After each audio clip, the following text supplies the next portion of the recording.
Bien-aimés frères et sœurs en Jésus, la grâce, la paix et la miséricorde vous sont données de la part de Dieu le Père et de Jésus-Christ son Fils notre Sauveur.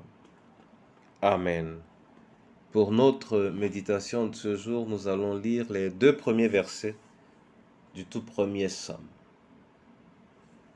Avant sa lecture, nous allons chanter à la gloire de notre Seigneur ce petit refrain qui concerne la parole de Dieu. Il s'inspire du psaume 119, verset 105. Ta parole est comme une lampe. Ta parole est comme une lampe qui guide tous mes pas. Elle est une lumière éclairant mon chemin. Ta parole est comme une lampe qui guide tous mes pas. Elle est une lumière éclairant mon chemin. Seigneur, voilà ce que je veux chanter. Voilà ce que je veux penser, voilà ce que je veux vivre.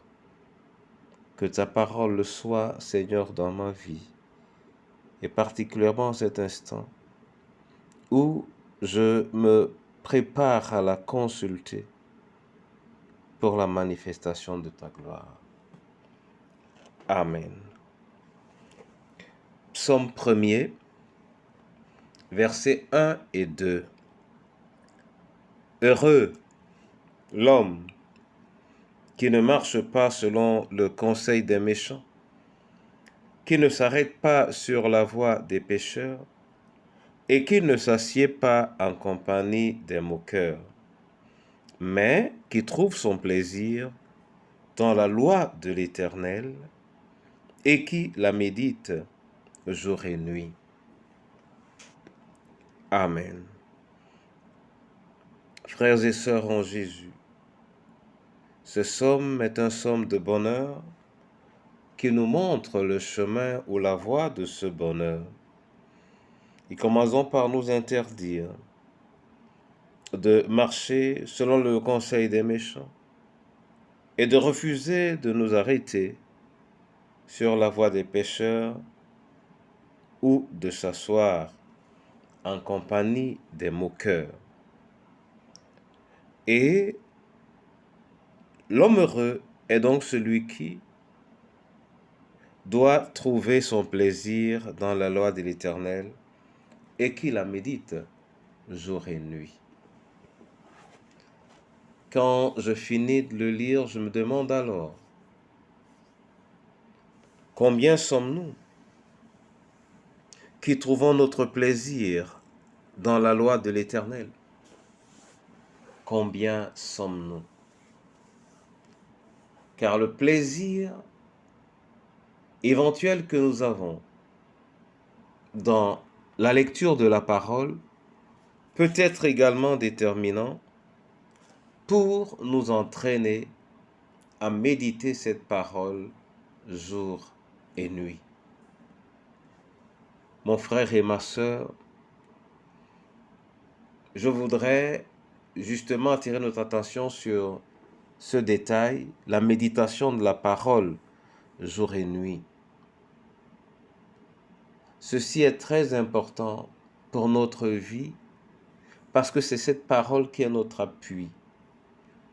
Je nous encourage donc dès aujourd'hui à lire, mais à lire avec plaisir et dans la méditation, la parole du Seigneur de jour comme de nuit. Amen. Seigneur Dieu, je te bénis et je te rends grâce pour cette parole qui nous a été donnée. Et je veux te prier, Père éternel, d'ouvrir les écluses des cieux au-dessus de nous et de nous accorder la grâce de méditer ta parole de jour comme de nuit. Toutes les autres préparations qui se trouvent autour de nous, Seigneur, brise toi-même toutes les barrières qui nous empêchent de méditer ta parole jour et nuit et apprends-nous l'avantage qu'il y a à le faire dans le précieux nom de Jésus. Entre tes mains, Seigneur, et dans la même grâce, je veux remettre les veuves et orphelins. Ô Seigneur, prends-en soin et accorde-leur, Dieu Tout-Puissant, d'aimer ta parole, de chercher à l'étudier, de l'étudier même, mais surtout de la partager. Entre tes mains, Seigneur, nos différentes familles, entre tes mains, ton Église. Oui, fais de ton Église un lieu où, à côté de la prière, ta parole, son étude, constitue la chose la plus importante. Seigneur, viens nous donner soif et faim de cette parole et accorde-nous la grâce de la méditer de jour comme de nuit pour la manifestation de ta gloire en cette génération.